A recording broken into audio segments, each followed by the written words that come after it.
ഉണ്ടോ എന്ന സംശയം ഞാൻ സാഹിത്യത്തിലേക്ക് വളരെ പെട്ടെന്ന് തിരികെ എത്താം. ഇപ്പോൾ രാഹുൽ ഈശ്വർ ടെലിഫോൺ ലൈനിലുണ്ട്. ശ്രീ രാഹുൽ ഈശ്വർ, തന്നെയും സർക്കാരിനെയും നശിപ്പിക്കുന്നതിന് വേണ്ടി, അതായത് കർണാടക സർക്കാരിനെ നശിപ്പിക്കുന്നതിന് വേണ്ടി കേരളത്തിൽ പൂജ നടന്നിട്ടുണ്ട്, ശത്രുഭൈരവി യാഗം നടന്നു എന്നാണ് അദ്ദേഹം പറയുന്നത്. ഇതിൻ്റെ ഭാഗമായി മൃഗബലി നടന്നിട്ടുണ്ട് എന്ന വാദവും DK ശിവകുമാർ ഉന്നയിക്കുന്നുണ്ട്. ഇങ്ങനെയൊരു വാർത്ത ശ്രദ്ധയിൽപ്പെട്ടിരുന്നോ രാഹുൽ?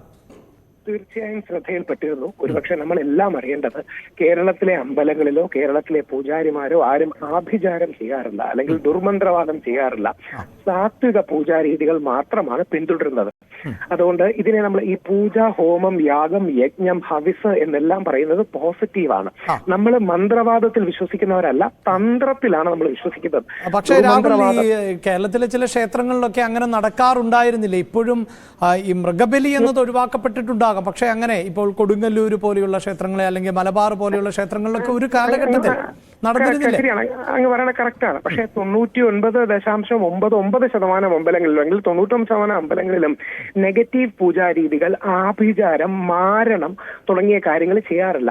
നമ്മൾ ഫോളോ ചെയ്യുന്നത് പൊതുവെ സാത്വികം എന്ന് വിളിക്കുന്ന പൂജാരീതികളാണ്. അതിന്റെ ഭാഗമാണ് പൂജ, ഹോമം, യാഗം, യജ്ഞം. ഇതിനെല്ലാം ചെറിയ ഡിഫറൻസുകൾ തമ്മിൽ പലതും ഉണ്ട്. പക്ഷെ പോസിറ്റീവാണ് പൊതുവെ.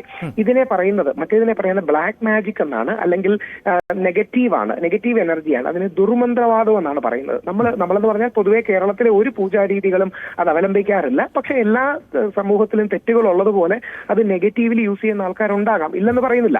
പക്ഷെ ബഹുഭൂരിപക്ഷവും പോസിറ്റീവിന്റെ കാര്യങ്ങൾ മാത്രമേ ചെയ്യാറുള്ളൂ.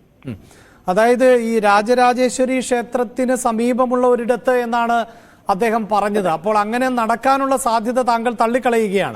തുലവും വിരളമാണ്. അത് പ്രത്യേകിച്ച് ഒരു അമ്പലത്തിന്റെ പേര് അദ്ദേഹം പറയരുത്. കാര്യം അമ്പലത്തിന്റെ വിസിനിറ്റിയിൽ പോലും, അമ്പലത്തിന്റെ സാഹചര്യങ്ങളിലും പരിസരങ്ങളിലും പോലും ഇത്തരം കാര്യങ്ങൾ അടുപ്പിക്കില്ല. അതിന്റെ കാരണം അമ്പലങ്ങളുടെ ഉള്ളിലുള്ളത് ദേവന്റെ ചൈതന്യം വർദ്ധിപ്പിക്കാനുള്ള പൂജാരീതികളാണ്. ഇത്തരം കാര്യങ്ങൾ ദേവചൈതന്യത്തിന് എതിരാണ്, അല്ലെങ്കിൽ അമ്പലത്തിന്റെ പരിശുദ്ധിക്ക് എതിരാണ്. അതുകൊണ്ട് 100% ഇത്തരം കാര്യങ്ങൾ, നമ്മുടെ ക്രിസ്ത്യാനികൾ ഇതിനെ സാത്താൻ വർഷിപ്പ് എന്നൊക്കെ പറയും, അല്ലെങ്കിൽ ദുർമന്ത്രവാദം എന്ന് പറയും. അത്തരം കാര്യങ്ങൾ ഒരു കാരണവശാലും നമ്മുടെ അമ്പലങ്ങളുടെ പരിസരത്ത് നടക്കാറില്ല. അല്ല, അവിടെ ഈ രാജരാജേശ്വരി ക്ഷേത്രത്തിന് സമീപം എന്നാണ് പറയുന്നത്. നമ്മൾ ഈ പല ക്ഷേത്രങ്ങളും കേന്ദ്രീകരിച്ചുകൊണ്ട് ഇത്തരം ആളുകൾ പ്രവർത്തിക്കാറുണ്ടല്ലോ. പല ക്ഷേത്രങ്ങളുടെയും പരിസര പ്രദേശങ്ങളിലായി ഈ ആളുകൾ, അതായത് ഈ ശത്രുസംഹാരം പോലെയുള്ള പ്രവൃത്തികളിലൊക്കെ ഏർപ്പെടുകയും അങ്ങനെ ആളുകളെയൊക്കെ, അതൊക്കെ നമ്മൾ ഇതിനു മുമ്പും കണ്ടിട്ടുള്ളതാണല്ലോ. അപ്പോൾ അതുകൊണ്ട് അങ്ങനെ നമുക്ക് പൂർണ്ണമായും തള്ളിക്കളയാനാവില്ല. എല്ലാത്തിനെയും നെഗറ്റീവായി യൂസ് ചെയ്യുന്ന ആൾക്കാരെ കാണാം. അതുകൊണ്ട് നമുക്ക് ഇല്ലെന്ന് പറയാൻ പറ്റില്ല. എല്ലാത്തിലും നെഗറ്റീവായി യൂസ് ചെയ്യുന്ന ആൾക്കാരെ കാണാം.